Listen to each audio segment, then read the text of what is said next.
भागवत गीता का पहला अध्याय शुरू कर रही हूँ। इसे मैं आपको संक्षेप में पहले बताऊंगी 2 वीडियोस में कि इसका संक्षेप में मतलब पूरे श्रीमद् भागवत में क्या क्या आपको बताया गया है।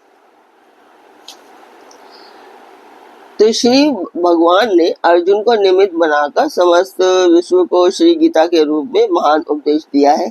यह उनकी अवतारणा के रूप में है।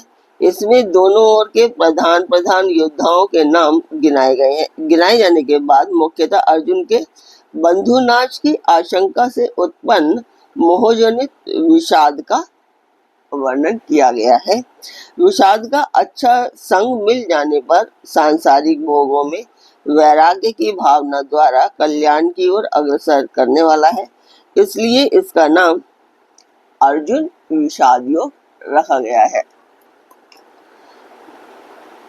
तो अब मैं इसे आपको संक्षेप में बता दूं कि पहले धृतराष्ट्र ने संजय से युद्ध का विवरण पूछा है। इसमें संजय ने द्रोणाचार्य के पास जाकर दुर्योधन से बातचीत आरंभ करने का वर्णन किया। फिर दुर्योधन ने द्रोणाचार्य से विशाल पांडव सेना देखने के लिए कहकर उस सेना के प्रमुख योद्धाओं के इन्होंने नाम बताए हैं। द्रोणाचार्य से अपनी सेना के प्रधान सेनानायकों के भलीभांति नाम जानने और उनमें से कुछ के नाम और सब वीरों के पराक्रम तथा उन्होंने युद्ध कौशल का वर्णन किया है। तो इसके पश्चात अपनी सेना को अजय और पांडवों की सेना को अपनी अपेक्षा कमजोर बताकर सब वीरों से भीष्म की रक्षा करने के लिए अनुरोध किया गया है। भीष्म पितामह के शंख बजाने, सेना में शंख, नगाड़े, ढोल, मृदंग और नरसिंगे आदि विभिन्न बाजों के एक ही साथ बज उठने का वर्णन किया गया है। भगवान श्री कृष्ण अर्जुन, भीमसेन, युधिष्ठिर, नकुल सहदेव तथा पांडव सेना के अन्य समस्त विशिष्ट योद्धाओं के द्वारा अपने अपने शंख बजाए जाने का, उस शंख ध्वनि के भयंकर शब्द से आकाश और पृथ्वी के गूंज उठने का तथा दुर्योधन आदि के व्यथित होने का वर्णन किया गया है। धृतराष्ट्र पुत्रों को युद्ध के लिए तैयार देखकर अर्जुन ने श्री कृष्ण से अपना रथ दोनों सेनाओं के बीच में ले चलने के लिए कहा और सारी सेना को भलीभांति देख चुकने तक रथ को वहीं खड़े रहने का संकेत करके सबको देखने की इच्छा प्रकट की। अर्जुन के अनुरोध के अनुसार रथ को दोनों सेनाओं के बीच में खड़ा करके श्री कृष्ण ने युद्ध के लिए एकत्रित सब वीरों को देखने के लिए अर्जुन से कहा है। उन्होंने क्या कि आप कृष्ण जी ने कहा कि आप सब पहले सब वीरों को यानी कि अपने भाई बंधुओं को देख लो। इसके बाद स्वजन समुदाय को लेकर अर्जुन के व्याकुल होने का तथा अर्जुन के द्वारा अपनी शोकाकुल स्थिति का उन्होंने वर्णन किया है। तब अर्जुन ने विजय और राज्य सुख न चाहने की युक्तिपूर्ण दलील दी।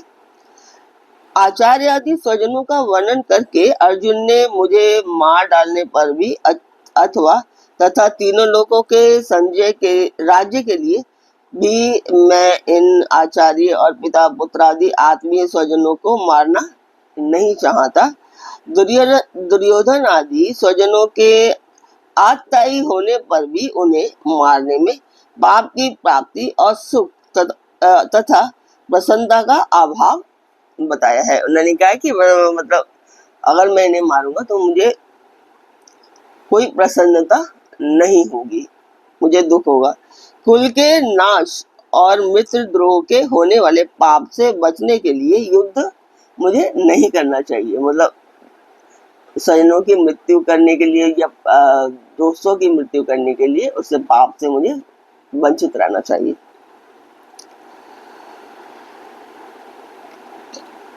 उससे मुझे युद्ध ना करना चाहिए बताकर उन्होंने कुल नाश से उत्पन्न होने वाले दोषों का विस्तार पूर्वक वर्णन किया। राज्य और सुख आदि के लोभ से स्वजनों को मारने के लिए की हुई युद्ध की तैयारी को महान पाप का आरंभ बतलाकर शोक करते हुए अर्जुन ने दुर्योधन आदि के द्वारा अपने मारे जाने को श्रेष्ठ बताया है कि अगर इनके द्वारा मैं मारा भी गया तो ये श्रेष्ठ होगा, पर मैं उस पाप का भागीदार नहीं बनना चाहता।